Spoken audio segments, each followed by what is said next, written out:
Hello? Hello. Yes, hello, Sammy. How are you? Hi, CP. I'm good. How are you? I'm fine. So, what do you like to share with us, Sammy? You are a Muslim, right? Yeah, I am a Muslim. Actually, sorry, I was inside, and for attending your call, I have to come out because my husband is in the home. Why you don't let your husband join us in the conversation so we can have a good family conversation?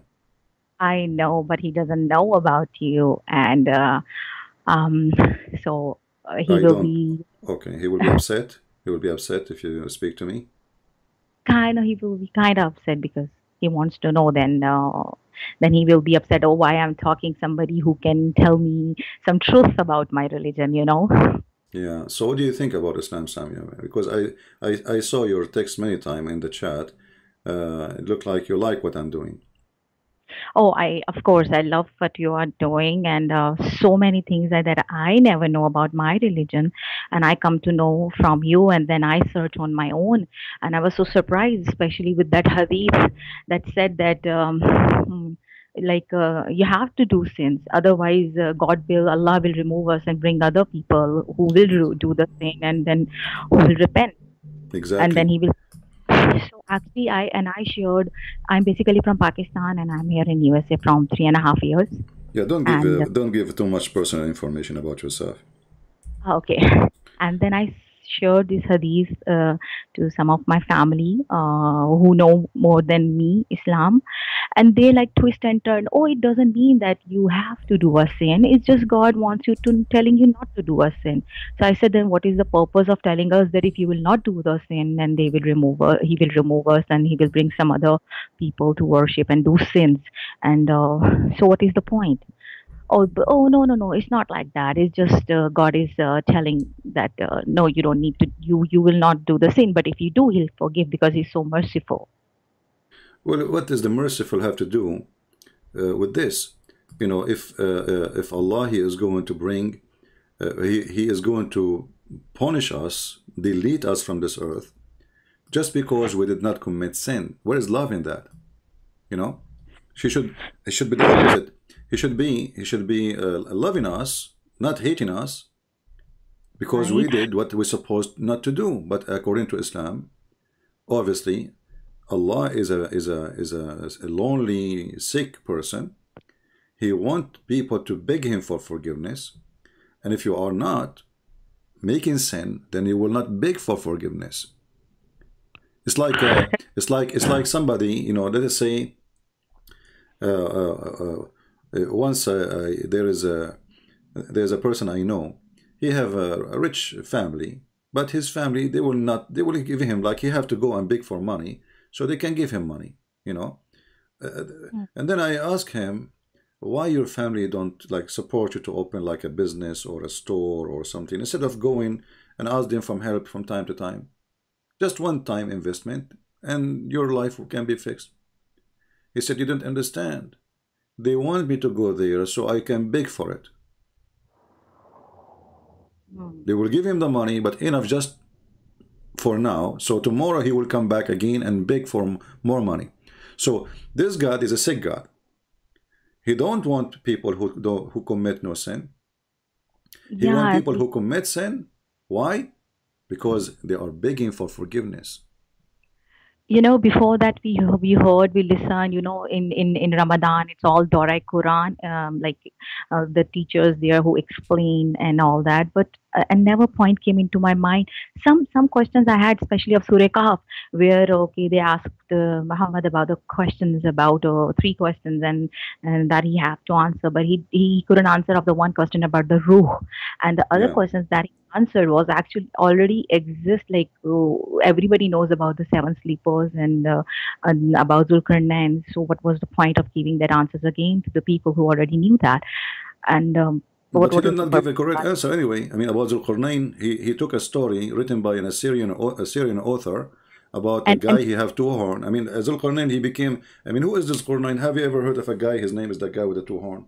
Is he a man? I didn't I didn't know about it before when I heard Robert Christian the detail about this, Yeah. and I was actually curious.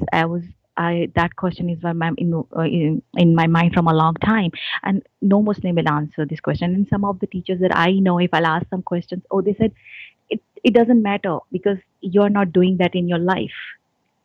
Yeah. So what is the Everything in point of? religion, everything is this religion is wrong. I want to ask you, you as a lady, as a married Mhm, woman, mhm. how, you know, like when you see the Quran speaking about if a man he wished to exchange his wife with other wife, what do you Mm. feel about that? Of course, I don't like this point, and the husband is like so happy and so okay to know. No, look, I have a permission. You don't have a permission. I have a permission. So I said, okay, but this hurts. I will never in my life, if I'm in your life as your wife, I'll never allow another woman to come in your life. But he says, oh, so, but you will not allow, but Allah allow us. Right. So you are you know you cannot allow anything anyway. He just will throw Yeah, you and he exchange it. And actually, you don't even need to divorce you. He can have second one and third one and fourth one. And when one of you get older, the oldest one, he throw her away and he get the new brand new wife. So women in Islam is nothing but a property. So how you think about your marriage now in the future then? Because you, as long your husband is saying Allah he allow it, so maybe he is thinking to exchange you sooner or later. mm, he's a nice person. He loves me, He's a so nice I person. don't. Okay, I'm not going to go there then. All right. I hope so. I hope so. I hope so. He will. I hope he will not turn to be a true Muslim and decide to follow the Quran. Let us say. Let us hope so. But Islam is religion. It's allowing that and giving permission for the man to replace the wife as if she is an old car. You know, very horrible. So, Samia, after saying what you are saying, did you decide to leave Islam or not yet? Not yet. I'm not at the point where, but yes, I'm searching a lot, and I'm discussing a lot with my husband also, and especially Muhammad married to Hazrat Aisha and all that things, and so he's also curious, and then it's it feed in our mind that way. You don't need to do a question. It was Allah's will that happened, and that just happened. You have to just believe and obey. You don't need to ask questions. It's like that. So yeah, it's Yeah, but you weird see, sometimes. even if we don't ask questions, when the Quran, like the Quran says in chapter 5, verse 0101, ask no questions. Verse 102 says, if you, because former generation they asked the same questions and they lost their faith. So Muhammad he knew that people, if they ask questions, he have no answers, and if he give answers, the answers will be horrible, and people will lose their faith. So Muhammad he knew that he is not convincing, his religion is not convincing. So we forbid people from asking questions. But let us say, for the sake of argument, I did not ask the questions, but other people asking the questions. And Right. when those questions hit, I forbid myself from asking the questions, but still I hear the questions. So is that healthy to run away from the questions and by ignoring them or by refuting them? So the Muslims these days they try to refute us, and each time they try, it come a very horrible way. Allah have hands. The Muslim in the debate he says, "Who said so?" But other Muslims in YouTube, all of them, they are saying Allah have hands, Allah have feet. So the Muslims, in order to refute questions, they go in denial mood, but they don't really refute. They do mockery of a person who's asking the questions, hoping by doing mockery he will retreat, and we are going to bully you. You know the bully culture. We bully the person, and then the person he give up, he stop asking those questions. But those questions are always going to be exist, and nobody can stop them. You mentioned the ruh. When a prophet of God, people ask him about the spirit, and then supposedly he received the answer from his God, Mm. and then the answer, Allah knows best. What kind of answer this answer? Remember, we are asking the one who is connected now and he is receiving revelation from God. We are not asking a scholar or etc. So to avoid to say maybe I don't know. I'm afraid to give you wrong answer. But this is a prophet who received revelation from his God, and the revelation came to him back to refute that question or to answer that question, saying what? Say that the ruh is from the command of my God. Well, we know that is the command from your God. That's what we are asking you. Right. You know, what does have to do with the question? I'm asking you, what is the spirit? You don't say to me the spirit is from the command of Allah. We are asking you because you claim to be a prophet and Allah is in charge of that spirit. So we are asking you, what is the spirit anyway?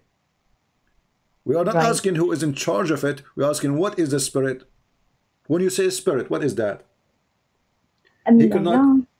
Yeah, go ahead. a lot of contradiction about the Quran says about Injil and Torah, that these are the books from me, and if you have any kind of doubts in Quran, you can go and look at these books. And other side, it's saying not to believe because it changes. Then yeah, these questions also come in my mind. If the Quran is Allah's book, and if the Torah and Injil is also Allah's book, then why Allah will protect only one book? Why not the other books too? Because it's all God's word. Like a You lot of see, you see, the a lot of Muslims, they answer this question just to show you how silly their answers is. Like I say to them, okay, the Quran chapter 10 verse number 94, it says, if you Muhammad have a doubt about what is revealed to you, go and ask the people who they have the books before you, the Christians and the Jews. The Muslims, they say, Christian Prince, are you stupid? Don't you no. see it says if? If? Actually, this if here make it more horrible. Why? Because this is God. Don't he knew if he have it or not? I can say, me as a human, because I don't know what is inside your heart, I say to Samia now, if you don't like Islam, leave it. Because I don't know if she like Islam or not. If, right? But this is God. So when God, he says, if you have a doubt, so do Allah knew that Muhammad have a doubt about Islam or not? And if he don't have a doubt, so why he's saying to him, if you have a doubt, that's mean Allah is being stupid here. Allah is confused. If Muhammad never have a doubt about Islam, and then Allah, he says to him, if you have a doubt, go and ask the Christians. So this if is a stupid, because the guy, he don't have it according to Muslims. So do he have it or not? So either he have it, and Allah trying to help him says, go and ask the Christian and the Jews, or he don't have it, and then Allah is a stupid because he is saying to him, or making assumption that you have it and he don't. But here by saying if, that's mean the God himself, he do not know if Muhammad have such a thing or not. Same time, regardless if Muhammad he have it or not, how the Christian and the Jews, their books is corrupt according to Muslims, and then the stupid Allah, he says to the Muhammad, go and ask those who have corrupt book. You know what I mean? Yeah. Imagine I say to a Christian, if you don't believe that Jesus is God, go and ask Jehovah's Witnesses. But Jehovah's Witnesses are not the Christians. They have a corrupt translation for the Bible. Or I say, if you don't believe in Jesus, go and ask the Mormon. But the Mormon are not the Christians. The book of the Mormon has nothing to do with us. So when you say, if you have a doubt, go and ask the one who read the Torah and the one who read the Gospel in the time of Muhammad, which is the same as the one we have now. That's mean that Muhammad, he cannot have a stand of his own religion without us, Christians and Jews approval. And neither the Jews, neither the Christians approve Muhammad. Muhammad, he says, if only 10 Jews believe in me, the Jews will believe. So Muhammad, he failed to make 10 Jewish people believe in him. Imagine how horrible it was. Muhammad is. He could not make 10 Jews. God bless some of my friends. Actually, they ask questions and all that. And like I was surprised, and I was quite because I start thinking, yes, the questions they're asking, it's right. And I start digging more into it, more into Islam, more into Quran, and more into Bible and Torah. Trying. I'm not that much in there, but trying. But the more I'm digging in, more the getting confused, and the questions and answers are going against Islam. Watching Al-Fadi, Dr. J, where I got to know there's no history. Like I'm confused with the Abraham. And the main difference between Bible and Quran is about in Bible it's written that Abraham go and try to sacrifice Isaac, not Ishmael. But the Quran says Ishmael. If this base is wrong and false, from there, then that means Islam doesn't exist. Yeah. Well, you know, I hope, Samia, if you have any question for me, please tell me. I will be happy to help you. Otherwise, we will see if I can take another call. And if you like your husband to call me, I will be happy to take him too. Do you have any question? A lot of confusion. Anyways, well, that's nice to talk to you. Maybe I'll come some question another time, and where I will be ready. And All right. so, I advise you. I advise you. You see, you know, Islam is not only religion does not make sense. It's not even a religion. Islam is a collection of stupid things. You know, Muhammad, he have no religion. Muhammad, he saw the Jews fasting, he took the Jews fasting. He saw the pagan fasting, he took the pagan fasting. He saw the abolition of the pagan Sabian, he started doing abolition like them. He saw the Arab pagan kissing the black stone, he started kissing the black stone. They saw the Arab going around the Kaaba, he said the Kaaba is a station, and then he ignored the Kaaba for many years, and he started praying toward Jerusalem. And then when he could not get Jerusalem, Umar al-Khattab, he said to him, why we don't go back and praying toward the Kaaba? So why you deny the Kaaba in your time if the Kaaba is the most important house for Allah? I mean, what's wrong with this guy? So he was trying to convince the Jews that he is a Jew. Muhammad is a fraud. With the Christian, he is a Christian. With the Jews, he's a Jew. With the Sabian, he's a Sabian. With the Arab, he's a pagan like them. So this guy is like Obama going for election. With the atheist, he make fun of the Bible. With the Jews, he wear a hat and he go pray in the front of the temple. With the Christian, he hold the Bible and he read verses. And with the gays and lesbian, he is a, you know, he support them. So Muhammad is not a person who can stand for anything because he have no stand. He was just desperate trying to make people believe in him. And this is why he promised even the Sabian who worship stars that they will go to heaven. I mean, what is the connection between the Sabian and the Jews and the Christian and the Muslims? If you go to the book of the Sabian, you will see that the Sabian, they say in their book, if they have a book, it's called Kanza Rabba, which means the treasure of the God. It says that the Jews, their God Adonai is the Satan, for he ordered the Jews to do circumcision. So how those who believe that the God of the Jews is Satan for doing circumcision, and the Muslims, they follow Muhammad trying to copy the Jews, and he do order his follower to do circumcision. So how he made the Sabian go to heaven when they believe in different God, obviously. Right? Right. Yeah. Thank you so much. Anyways, and please, I ask everybody out there, pray for me and praying also. Sure. We will pray for you, sister, and we hope soon you will come to Jesus and you will see the truth, and the truth will set you free. Thank you so much. All right. Take care.